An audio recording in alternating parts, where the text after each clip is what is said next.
Keeping it warm ahead of the Legends panel, Eto, Sanz, Hierro, and Mijatovic. Smart move, because I can imagine that at the end of this next session, there'll be people piling in to the main stage. So nice tactics, I like that. But we're going to be focusing on the next panel, which is Get in the Game. Where are sports sponsorships headed next? Please come and take your seats. If you're there waiting to take your seat, please come in now, and we'll get started very, very shortly indeed. So we're talking about sponsorships, partnerships really is a more general theme there. Another area of the football industry which have seen a shift and really desperate to understand and maximize fan engagement, which has been one of the hot topics today as we come out of COVID. We have seen real kind of creative approaches, some lateral thinking from brands to try and get the best ROI. And many organizations have really upped their game and they've pivoted. They've innovated their strategies. They've been tactical with their campaigns, and really they've had to be. But where are we heading next, and how will future deals be done? Are there any sectors of industry that are now struck out? Are there any new sectors coming in, sensing that opportunity for a shrewd sponsorship agreement? Is purpose a new direction in itself? It's something that has been growing as football clubs in particular are sensing that they need to represent something different, and that they are being scrutinized by their fans, by their customers, by their audience. Let's find out then in this next session. Moderating for us will be the founder and the chief connections builder at The Connect, Reide Luis de Baez. Also, your speakers, SVP and General Manager of Football at IMG, Adolfo Barra, Managing Director at Goldman Sachs, Gregory Carey, President of Football Co, Stefano Dana, and joining us by video link, founder at Sport by Fort Consulting, Ricardo Fort. Please welcome them on stage. Gracias. Thank you. Good afternoon to everyone.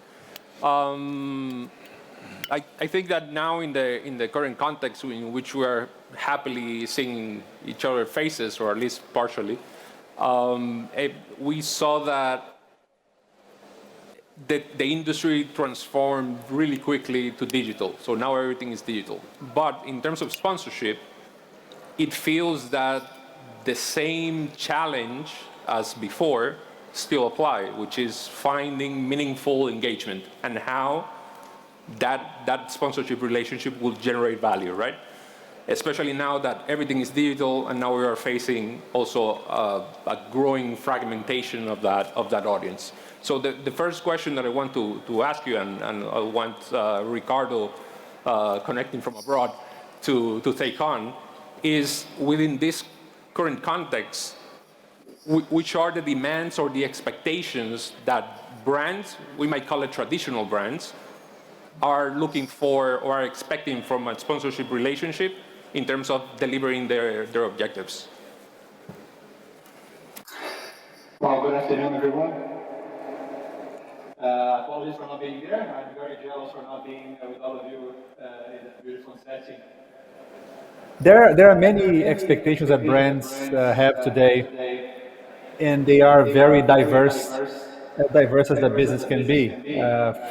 From governance, how sporting organizations are managed and how they deal with governance in general, all the way to other topics like sustainability, inclusion, regulation. So there are many different areas that sponsorships can play a meaningful role when it comes to investments. And the more these organizations can offer solutions to the sponsors that can allow them to work across all these areas, the more valuable they are going to be, and the better the ROI of all of these opportunities. So this is what the sponsors are looking for. They're looking for a breadth of choices and options that allows them to talk about different things that are important for their businesses. Thank you, Ricardo. And actually, kind of a segue there in terms of the options, and probably, Adolfo, you can elaborate more as being an agent for properties and athletes, is how purpose is really important now for brands in terms of the relationship that they might have with a certain club, a federation, a league, or even the athletes, which are platforms on their own. What's your take in that? Well, first of all, it's great to be here. You know, like coming out of COVID, being on the outside and without a mask and seeing people, it's fantastic. So thank you for the invitation. So you know, when talking to brands, especially coming out of the COVID, I think like all of us, every company that we work for, we've been now more, we have more pressure to prove where we spend money. So every dollar that you spend, in the past you had to really justify. Now it's even more. So I think for properties to be able to be effective selling to sponsors, you really have to tell a story, you know. And Ricardo touched on many of the points. But at the end, the story is how are you going to help them make more money? You know, at the end, you know, if they invest 3, they want to make 6. So like, you have to understand the brand, their objectives, what they want to do, their audiences, and tell the right story. If you're not able to do that, then you're not going to succeed. So I think it's, as I said, be more focused than before, and be able to tell the story and convince that with that partnership, they're going to achieve their goals. And financial goals are, like what we're seeing, more and more important. All right, and into that, you know, metrics is important. And Stefano, probably from your media perspective, you know, how important are metrics in that relationship with the advertisers or the brands that work with you? Yeah, I mean, the metrics are changing all the time. And I think we've seen brands do various things from trying to create emotional engagement to trying to justify what an engagement actually is. But I think it's quite a broad spectrum, and each platform offers its own different challenges to be able to navigate. Emerging platforms or big platforms now like TikTok are important for engagement mechanics, and I think it's at the forefront of all investments, in particular because I think sponsorship has always traditionally been a little bit maybe not vague, but I think the return on investment that eyeballs and exposure delivers is harder to quantify, particularly given the various metrics that are provided by clubs, federations, and what have you. So, but online, there's nowhere to hide. So the engagement is critical.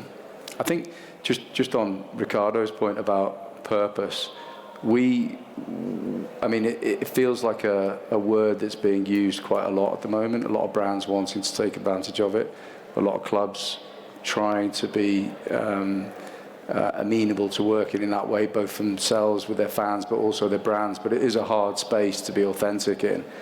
And I'm not sure anything particularly springs to mind that a brand has done that captures it in a particularly authentic way. Although I could be wrong, maybe Ricardo's got some examples he could call out, but there's nothing that springs to mind there.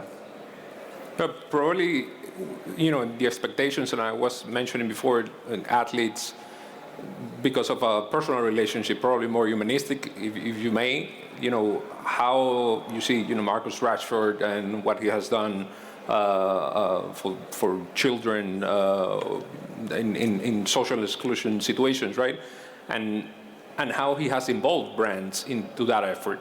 That's probably the more authentic way to do it. It's not probably not about brand slapping, but just actually finding a space, organic space for that to happen. I don't know, Ricardo, if you can answer with a couple of other examples regarding how brands are operating into the purpose area. Sure, there are a couple of different areas that I can give as an example. So for a company that is involved with the production of products that involve plastic, I worked for Coca-Cola for a long time. Plastic is a big deal, and there are a lot of sports that are impacted by the existence of plastic. So if you ask any sports that are happening in the ocean, all of the athletes, the federations, are concerned with the excess volume of plastic being thrown in the ocean every year. So a company that has products that uses plastics, they can play a role in that conversation and use sponsorships to tell them their purpose of having a cleaner world. So this is a way that you can tell a story that in principle is very boring, all your efforts for sustainability, in using sports to make it more attractive. And at the same token, you can talk to other sports. So if you think about golf, For example, it is very complicated for golf to keep golf courses green because they consume a lot of water, and water scarcity is a big problem. So if a company uses a lot of water and understands how to manage water resources, they can play a role in the sponsorship and tell their water knowledge and water preservation efforts through a partnership with a sport like golf. And you know, I can go through many different sports and tell you different examples. If you work for a company that has efforts to reduce emission of gases and pollution, you can partner with a federation that has outdoor sports. Any track and field, any outdoor sports require clean air. So you can tell your purpose of having a cleaner air in the world through the sport, a partnership. So these are a few examples where you can reinforce your purpose by partnering with sports and telling a story which is more interesting, more appealing, and build a better image for the company, tell what exactly you're doing, and benefit the sport. All right. Greg, I want to shift gears with you and take your perspective into what sponsorship means in terms of the structure, in terms of the importance of, for a club, league, or athlete in terms of a revenue lever, let's say. And within that, I think we spoke about that the other day in terms of that there are classes in terms of, what a property can access in terms of the value that they bring to the table to sponsor. Well, we'll take a step back. The bankers are usually the last ones to talk, but you always need our money, so we always show up, whether we're good or bad.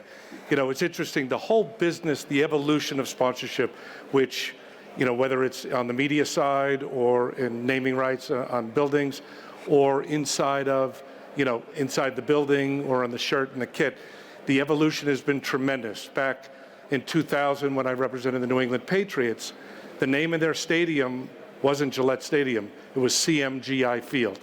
It didn't even make it to the opening of the first game. And you take a look at the evolution of sponsors. So it was the .coms, it went after the Great Recession, it was the consumers, and now it's the fintechs. You look at SoFi Stadium in LA, and we just announced on Friday, one of our clients into a dome for the LA Clippers, paying enormous amount of dollars. So sponsorship is the key. If you think about the clubs here, shirt, kits, sponsorship, they're a third of the revenues that are produced by, and sponsorship of media gets them another third of their revenue. So less is at the gate in Europe than it is in the United States. But it is so important, this evolution. Now you have the fintechs of what is sponsorship and getting back to the sustainability, what is going on. But clubs can't live without sponsorship. If they don't have the right sponsors, if they don't brand themselves properly, and it's the connection to the brand, there is the loss of it. And the second major issue, which is something that's facing the whole sporting industry, it's the haves and the have-nots. Every brand wants to be associated with where can they maximize that value, what they pay for it. Somebody like a Nike went down and reduced the amount only to the top clubs in each one of the leagues. Here you have, what are the smaller clubs going to do? And it's going to evolve into the fan engagement, how you get into technology, because the fans are the ones that in the smaller clubs are the ones that are going to have to help produce, that they're there and someone wants to sponsor them. It's easy to do a deal for the LA Lakers or the New York Yankees or Barcelona or Real, but it's, the lower club, how are they going to survive and sponsor, support themselves when it's really only their local fan base that is the one supporting them? And actually, now in this area in which we discover a lot of new categories and industries and brands that have a lot of disposable revenue to invest in marketing and sponsorship, the question that comes to mind is the sports industry and its players and actors ready to actually be able to undertake a sponsorship from a digitally native company in order for them to fulfill their business objectives, their revenue objectives? What's your take into that, Adolfo? I think over the last years, the sports organizations have evolved a lot in terms of what they used to do and what they do. So I think to the question, yes, I think they are ready to answer some of the needs. And other thing that obviously we see when helping like brokering these type of deals is that actually the potential sponsor knows what they want, and they are like a big player in how to make the deal happen, you know. So they would tell the property, this is what we're after, and this is what we want to build together. So if we build that together, we're happy to invest. So I think it's, in other specific cases, it's clubs are ready, and not only ready, but they are really open, because they're in need of new sponsors and revenue streams, and they're doing things now that they wouldn't do it a few years ago. No, with the boom of crypto, blockchain, NFTs, Greg, I'm really curious to ask you what's your take about those assets and those rights in terms of value, and if do you foresee that those are monetizable as it will be, you know, a shirt or a naming of a stadium? Well, it's interesting. You know, I was watching the Inter Milan-Fiorentina match, and if you look at the shirt Inter wore last night, it had to do with the blockchain, you know, the tokens. And the value of that has gone up tremendously, and what they're getting for it, it is unbelievable. But you're talking to, you know, it's interesting. In Major League Baseball, 10 years ago, the average fan was a 50-year-old white male. 10 years later, it's a 60-year-old white male, which is me, the man who got a flip phone, had a flip phone 2 years ago. The technology is changing, but it's on. What happened is there's spots for everything. And just getting back to my point, the .coms, the fintechs now, the blockchain, they may be gone in 3 years. Are they monetizable? Yes, in the cash flow. Can I do a 20-year deal? No, but it's all part of a pool of revenue I use. And quite frankly, they're replacing, it's just replacing. Who next needs to advertise and have a fan engagement for their brand awareness? You're going to have an evolution. You have every generation, and a generation is very quick in our economy, that'll replace that, or it'll grow. You know, you look at the Facebooks and the like. You know, some of it hits, some of it is huge monetizable. For example, Microsoft. Who'd ever thought about Microsoft in the 80s? It's a AAA company, you know, now. And, you know, could you do that? So it's all about that. It's not necessarily sustainability. Sustainability in advertising is coming, and everyone is going to be moved, whether it's plastics, you know, or the like. And everyone wants to be associated with it. So I think the players, as long as there's money in it, it's going to evolve very quickly.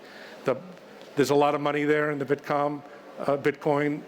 It's going to come very quickly. The question is it sustainable? We don't know yet. Yeah. It is a good take, because usually when we go broker deals, you want the best deals, the biggest deals for the longest term, right? You know, that's in theory what it makes a good partnership, right? But something that is as fickle or as short-termistic as content, you know, how sponsorship and advertising plays that, and what could be the role of content to supplement probably the necessities of those small properties that they don't have the big eyeballs. But it's the sustainability of it. Hey, we needed a plug. Inter needed a replacement. Pirelli rolled off. They're in the market for it. They had one that's paying them more money than they were getting, and it keeps the cash flow going, but it doesn't dilute the brand, because it's the next one can be clean.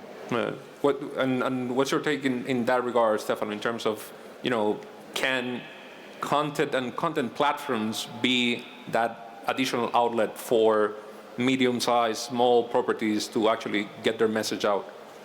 I think in theory, yes, it can, and it's a bit of a level playing field in the sense that if you can find a way of engaging young audiences in particular, then it can be a great opportunity. But a lot of clubs will find out, well, as anybody who produces content, it can be quite expensive. I mean, it's become cheaper, but it can be quite expensive. There's a huge amount of volume that needs creating, language issues, localization. It is quite hard, and sometimes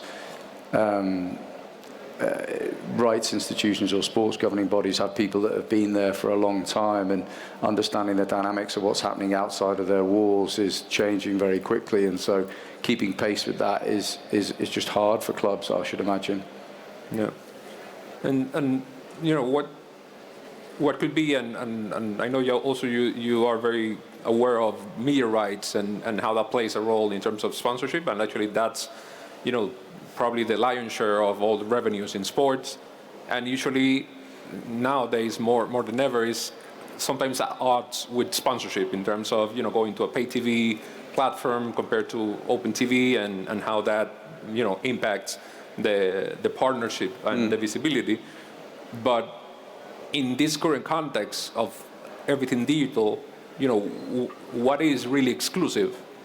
Are we also entering a phase, and probably from the brand perspective, Ricardo or Adolfo, in which brands are the takers of those rights and they dispose of them in terms of their own platforms, their own website, or their own OTT platform? Are we able to see that and generate, let's say, more value in that bundling? Well, first of all, it's all about live content. Live content's always going to draw.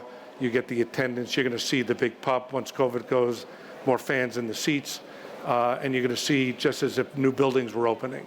So it's the ability to capture that live content and what the value of being flying over it, being in the TV, watching it on television or in the stands.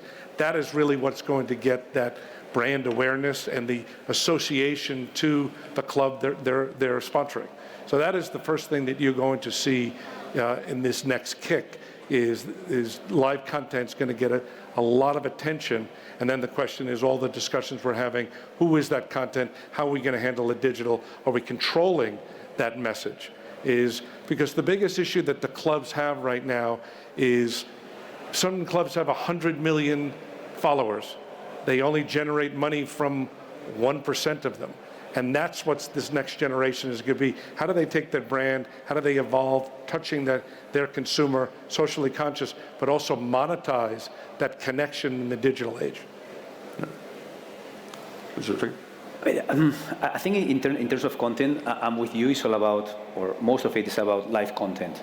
That's where the big battle is. And there you have the traditional broadcasters. You have obviously the social networks, the Facebooks, the Twitters, the TikToks that are now starting to invest in the space, and even sponsors. To your point, there's a beer brand who's actually broadcasting rights in Brazil, live games. So in terms of media, yes, there is going to be more and more competition for those live rights, and then when it comes to sponsorship, the question is they want exclusivity. So whether the rights belong to the media partner and not to the club, to your point, so they will be the ones monetizing because they're paying for it. But then you as a club want to have your brands also up in those content. So there is a big fight at the moment for content, and Stefano knows that really well. And that's where right holders are hopefully going to be making money. The question is, who sells? Syndication is like club by club. They join and they go to market all together. So there's a lot of things to consider when taking this to market. I suppose the thing that's interesting is from a brand's point of view and from a rights holder point of view is that the live consumption's become more and more fragmented, so it's harder to capture. And so actually from our perspective, what goes on outside of the live broadcast is quite interesting, both from a club or a federation perspective. How do they maintain a dialogue with their fans outside of the match day -1, +1? Those are interesting topics, because then if you're going to sell it or commercialize your digital inventory, you're going to need to prove that you've got an engagement outside of the live match day window. So I think, and that is a bit of a challenge for everybody in football, really. Ricardo, were you ever tempted at Coke or Visa to take the media rights as part of your sponsorship package of the properties that you sponsored? Yeah, we had some discussions in the past with different partners, but I guess the idea of only the content or playing the role of a broadcaster is a distraction for most sponsors.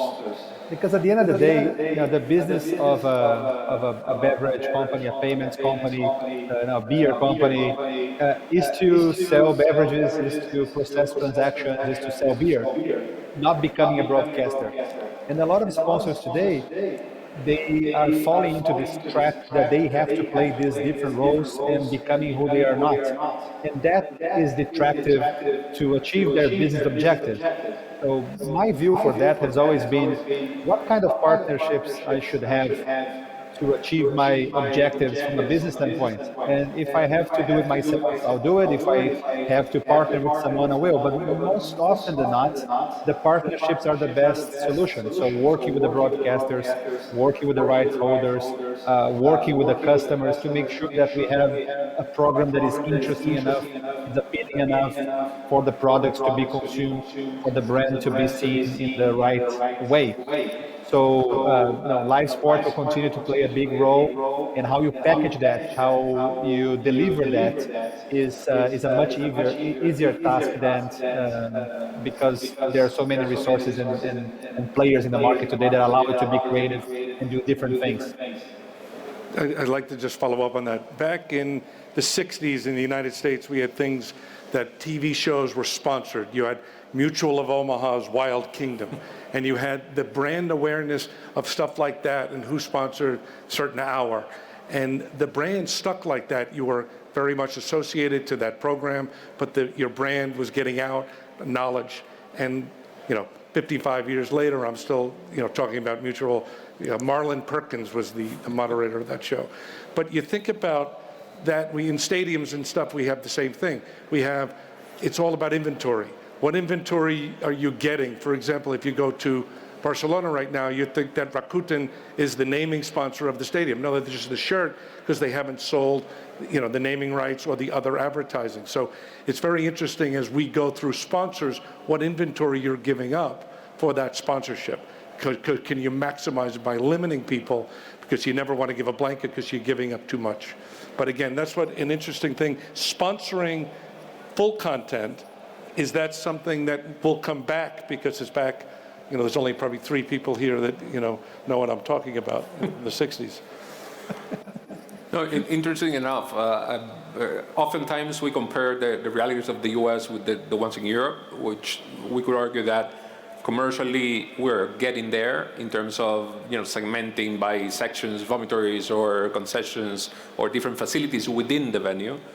Is that something that you see, especially Adolfo or even you, Greg, that you are discussing and actually funding some of the biggest stadium redevelopments in Europe? First of all, you have to. The bottom line is in order to do any type of development like this facility we're in or redevelopment, there is basically inventory that's never been monetized, that's never been looked at. It's just been thrown into the pot and given because they didn't have to. But if you think about the two, the main points that they have drivers is in Europe, driving revenue through the building is one of the biggest untouched. You're changing people's behavior, but that is definitely one of the things. And then it's getting content to their, monetizing their fan base that they haven't done before. And those are the two things. But driving that inventory has got to be naming of a club, naming of an entrance, different digital signage that you turn, but not giving, a financial sponsor that he has all the categories. They just have that one category and there's plenty more, or a car, sports car versus, an electric car. What category do you have and how can you monetize it? It has to happen.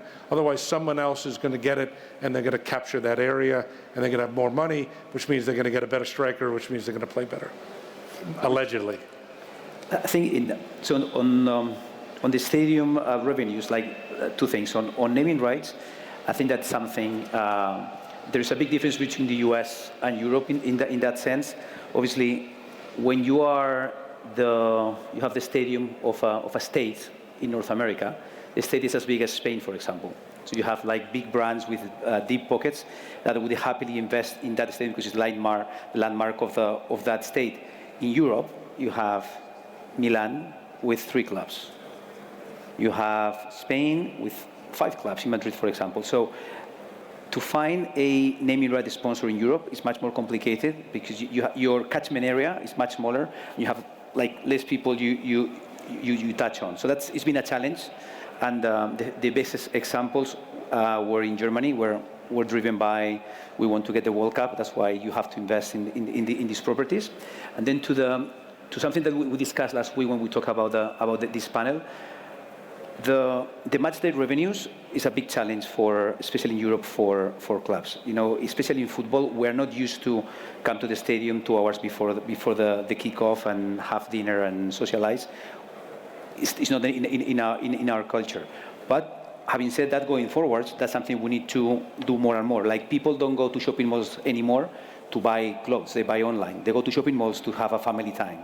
So I think that the challenge and the future of sports venues is especially for football clubs in Europe, to convince their fans, come early, enjoy. Stadiums like this, where you have more facilities, are a big example. So I think that's where clubs should be focusing going forward.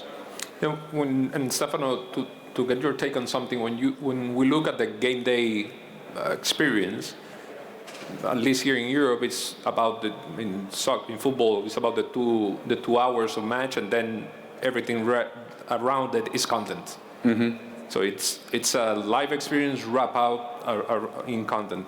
One of the things that has put a lot of pressure to certain industries and categories is probably the excessive amount of advertising, and I'm talking about the betting category, which you could watch a full broadcast and consume pieces of content before and after the match and just see those brands, right?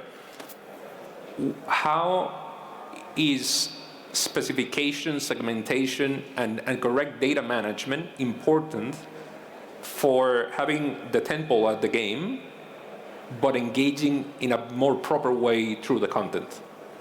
Yeah.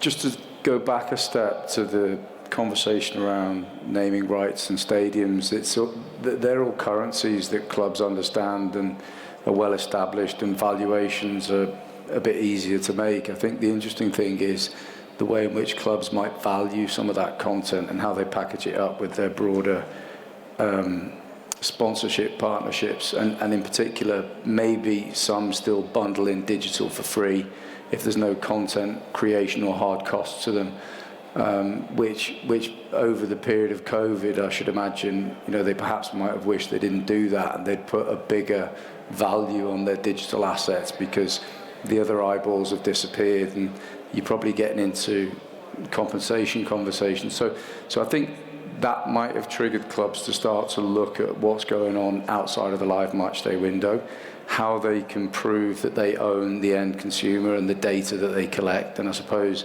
from our perspective, it's quite important, because that gives you the ability to then monetize the end consumer and or target or segment the audiences in whichever way you wish. So capturing that data point is one of the biggest challenges we've got, but I can't see it coming any other way other than through content.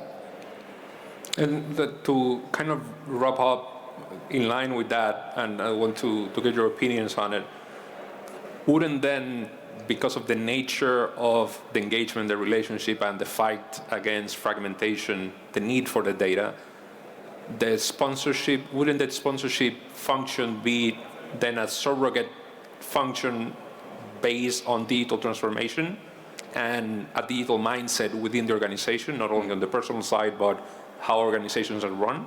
What's your take on that? I mean, we're looking ahead to what you were just saying. Probably the question in a simple term is, are we ready to be able to understand that? Well, I think, I say we, I mean, I'm sitting from the other side of the fence, I'm not on a rights holder side, but the problem for a rights holder, I presume, is the management of the IP and the control of the use of their IP and or their access that they're creating. Are they ready for that? I think some are, maybe some aren't.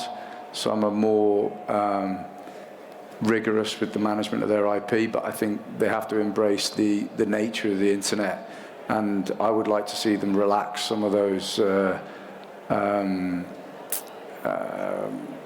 controls, guardrails, if you like, and allow brands to do a bit more. And maybe that's the club being a bit more involved in guidance in and around we keep saying club, could be any rights holder, but being involved in the guidance around the creation of content. I know some clubs have got their own studios, are investing in content, others can't afford it, others don't do it, but helping them with the activation to create something credible and authentic that can be distributed and create that engagement and data point. But I think it comes down to, there are a few that very socially conscious want to do it, and it's the protection of that brand because they're looking in the long run. But at the end of the day, while you're seeing the gaming, sure, they need the money.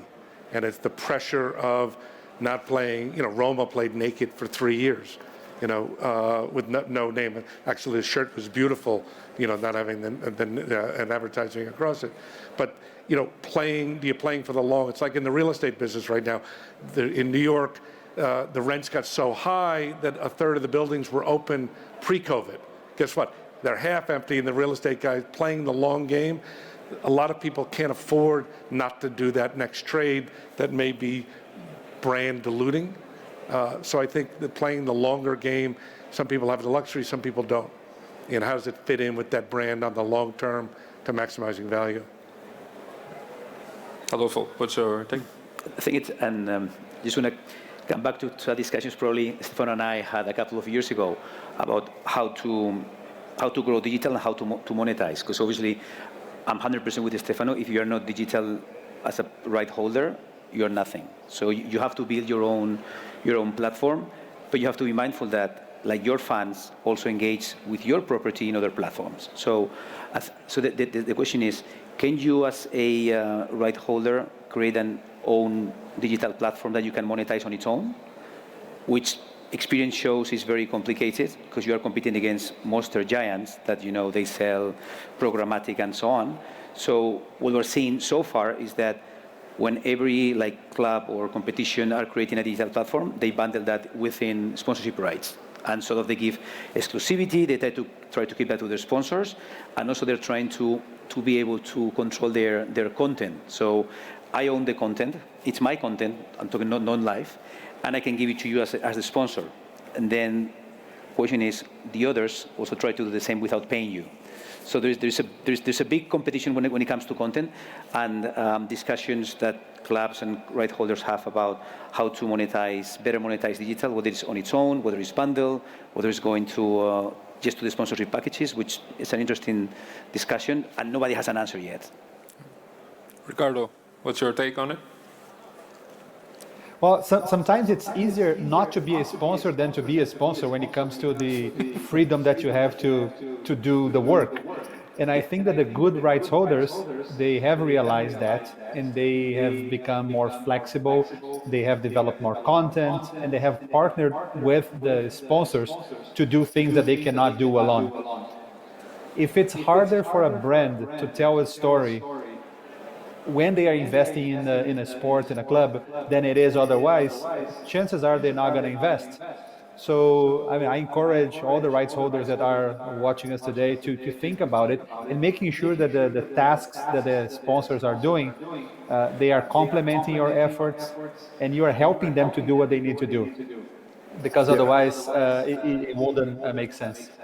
I think also in terms of engaging with sponsors digitally, more and more right holders are realizing that, if you have a sponsor, and Ricardo mentioned two brands like Visa and Coca-Cola, if they're your sponsors and you give them content to post in their social ecosystem, you're going to get your message amplified massively. So they're not only sponsors, they are your speakers to the world. So that finding the right partners and working with them in creating that bespoken content, which is only exclusive to you, as long as you do this for me, allowed to reach more people. I think it's very important.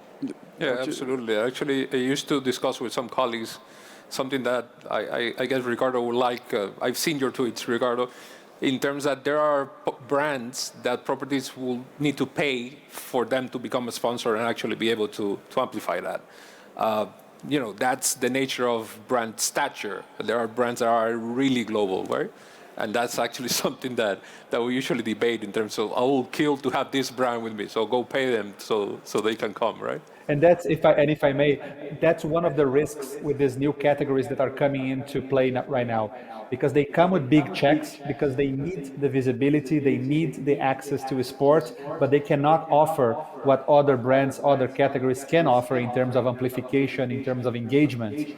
So for a club, for a league, it is important to have a good portfolio of partners. Some of them will come with more money, some of them will come with more activation, some will come with more sustainability. But at the end of the day, the club, the league is capable to do what they need to do with the support of everyone. But if you just go for the money, chances are you are going to fall short in terms of consumer engagement and activation.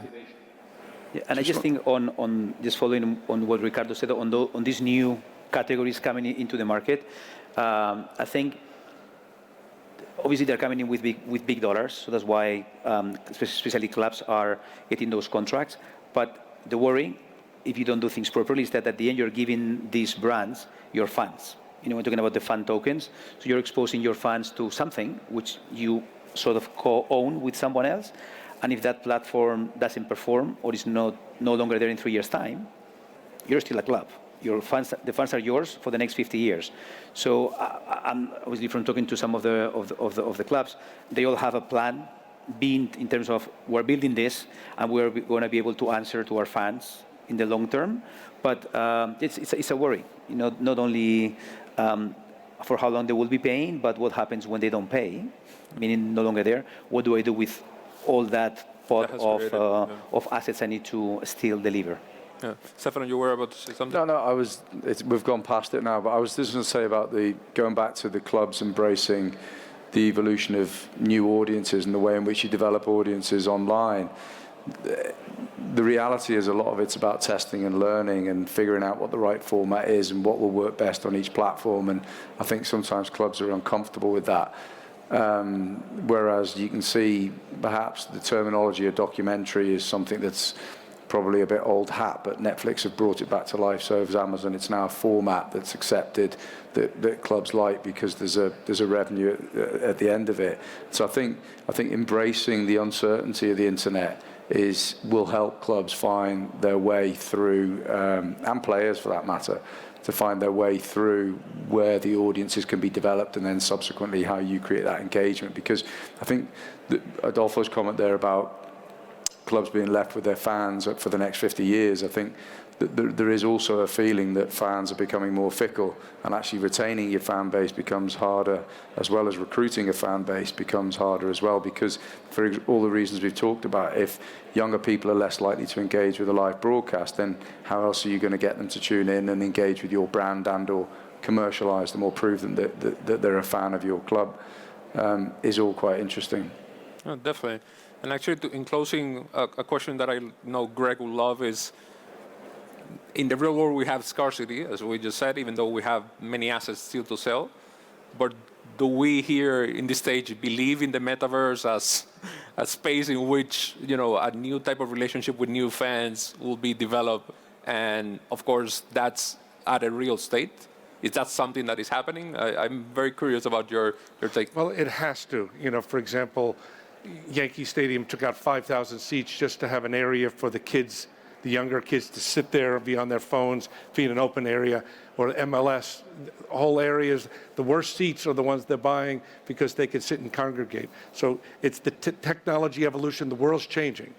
You have to embrace this next generation. Just getting back to my analogy, baseball has a huge problem. It's got the fan base is dying. You know, it's too old, the games are too long. The great thing about football, it's, hey, you know, it's 2 hours. How do you monetize the shoulders of the game, before and after? But you've got to have the new generation and how they're engaged in the technology of it. Otherwise, the thing's going to die. They're not going to be able to sustain, you know, the money to pay their players. Stefano, what's your take on the metaverse? On the what, sorry? The metaverse and these virtual worlds we're building for ourselves. I mean, I guess it's the same as Greg there. It has to be embraced, I think, or it'll be forced upon you, because eventually these formats and ways of engaging will become a currency that you'll have to transact with. So I think it will happen, and I think the clubs that move, we keep saying clubs, but federations, clubs. I say clubs because I think they've probably got more engagement assets to play with than perhaps a federation does. But you feel like the ones that move quicker will set an example for the others. Ricardo, I saw you smiling when I said metaverse, so. He's got a nice smile. I was going to say, if Mark Zuckerberg said it's going to happen, so I guess it will. But jokes apart, I don't think we should get distracted with how the consumption is going to happen. Hopefully, the future consumption of sport is going to be easier, with less friction, will be easier and less expensive to find the content, the matches that you want. And if that is happening through a TV, a computer, a mobile, or immersive experience like the metaverse, then so be it. But as long as we are moving towards a world with less friction, better content, easy and more accessible for everyone, I think that's going to be great for everyone that loves sport. Right. Thank you very much.